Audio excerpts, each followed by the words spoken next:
हमारे party association communist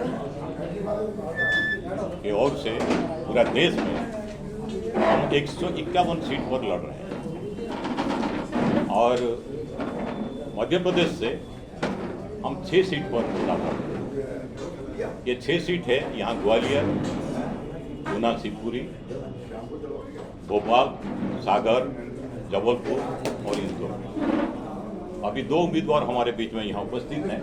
एक है रचना अग्रवाल जो ग्वालियर से हैं और मनीष श्रीवास्तव गुना, शिवपुरी से। इसमें हम जो हमारा मूल बात हम ये प्रेस रिलीज में दिए हैं, आप लोग ने देखिएगा। अभी जो चुनाव हो रही है उसे मूल रूप से 2 गठबंधन दिखाई दे रहे हैं। एक है बीजेपी के नेतृत्व में एनडीए और एक कांग्रेस के नेतृत्व में इंडिया।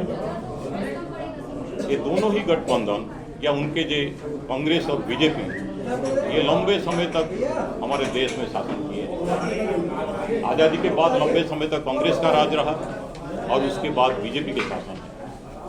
ये दोनों पार्टियां अभी फिर पैसे के बल पर और झूठे वादे के आधार पर चुनाव में आने की कोशिश कर रहे हैं, जीतने की कोशिश कर रहे हैं। इनमें से कोई भी जीत के आएंगे, लेकिन नतीजा हम देखे हैं, जो आम जनता के हालत को हम देखे हैं पिछले वर्षों में। आज़ादी के बाद इस देश के पूंजीपतियों का जो विकास हुआ है, उनका पूंजी के कुछ विकास हुआ, मुनाफे में विकास हुआ है। आम जनता का हालत दिन प्रतिदिन खराब हुआ है। हमारे देश के पूंजीपति अभी दुनिया के बड़े बड़े अमीरों में गिने जाते हैं और हमारे देश के जो आम जनता सबसे ज़्यादा गरीबी भुखमरी का देश में अभी हमारा देश गिना जाता है। ये जो आर्थिक विकास की बात कहा जाता है, ये आर्थिक विकास सिर्फ पूंजीपतियों का है। ये जो डबल इंजन की सरकार ये कह रहे हैं, हाँ ये बात सही है। 2 बड़े बड़े नेता हैं जो डबल इंजन की सरकार चला रहे हैं। अगर बारीकी से देखें, ये डबल इंजन चाहे नरेंद्र मोदी जी हो या अमित शाह हो, ये दोनों इंजन से जो गाड़ी चला रहे हैं, ये सभी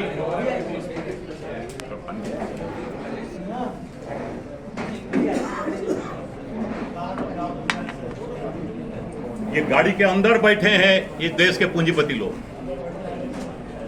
अंबानी, टाटा, अडानी, बाकी पूंजीपति लोग। अगर बारीकी से देखेंगे, उसी गाड़ी के पहिया के नीचे इस देश की जनता कुचल रहे हैं। जनता के आर्थिक शोषण हो रहा है, सामाजिक शोषण हो रहा है और उसी के बल पर पूंजीपतियों का सेवा किया जाता है। हमारे देश के जितने उद्योग हैं, सरकारी उद्योग, सब निजी हाथ में जा रहा है। अभी बिजली का निजीकरण हुआ है, नए बिजली कानून लाए जा रहे हैं जिसमें आम जनता को उसमें शोषण हो। हमारे राज्य में भी आपने सुना है, हॉस्पिटल को सब निजी हाथ में दे रहे हैं। जिला हॉस्पिटल आप सभी जानते हैं इलाज कितना महंगा है। और गरीब राज्यों में अभी मध्य प्रदेश गिना जाता है। अभी गरीब से गरीब लोग भी अगर कोई इलाज के लिए चाहे, अपने माँ बाप कोई बीमार हो गए, वो सरकारी हॉस्पिटल चले जाते हैं। चाहे कुछ भी हो हॉस्पिटल में, वहाँ एक बार ले जाएंगे, देख लेंगे कोई। अगर ये हॉस्पिटल सब निजी हाथ में जाए तो हमारे प्रदेश की जनता का क्या हालत होगा? वो कोई इलाज की व्यवस्था नहीं रहेगी। इसलिए इसका विरोध होना चाहिए। ये सब जो नीति अपना रहे हैं, ये बीजेपी कांग्रेस दोनों ही, पहले कांग्रेस से ही अपनाई, अभी बीजेपी भी तेजी से ये नीति अपना रही है। इसलिए हम ये जानते हैं कि ये दोनों पार्टियां पूंजीपतियों की पार्टी, पूंजीपतियों के पैसे के बल पर झूठे वादे करके वो चुनाव जीत के आते हैं, लेकिन असल में वो पूंजीपतियों का सेवा करते हैं, जनता के नाम का बहाना लेते हैं। पिछले दिनों जो कुछ वादा किए थे, कुछ वादा उन्होंने पूरा नहीं किया।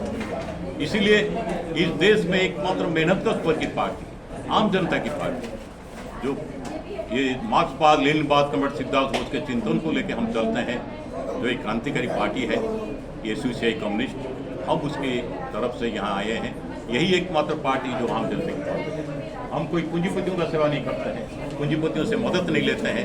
हम आम जनता की मदद से, आम जनता के सहयोग से, आम जनता को संगठित करते हुए, आम जनता को आंदोलन के लिए साथ में लेते हुए ये राजनीति करते हैं। और एक बात मैं जस्ट कहूँगा, हम मानते हैं कि ये चुनाव की प्रक्रिया में कोई बदलाव नहीं होगा, होगा क्रांतिकारी आंदोलन के माध्यम से। इसलिए हम जो आंदोलन कर रहे हैं, ये आंदोलन हम बाहर भी कर रहे हैं। अगर चुनाव में जीतेंगे, हम संसद के अंदर भी ये आंदोलन को जारी रखेंगे, ये हमारा लक्ष्य होगा। और हमारे जो उम्मीदवार हैं, सभी उम्मीदवार बहुत इस संघर्ष में जुड़े हुए हैं, ईमानदारी के साथ जुड़े हुए हैं। और हम जानते हैं जहां चारों तरफ भ्रष्ट राजनीति फैली हुई है, अगर हमारे ये उम्मीदवारों को जिताया जाए, ये ईमानदारी से जनता की सेवा करेंगे और सही रास्ते पर जनता चुनावों को विकसित करेंगे, यही हमारा लक्ष्य है। इसलिए हमारा अपील है कि हम जनता से यही अपील है कि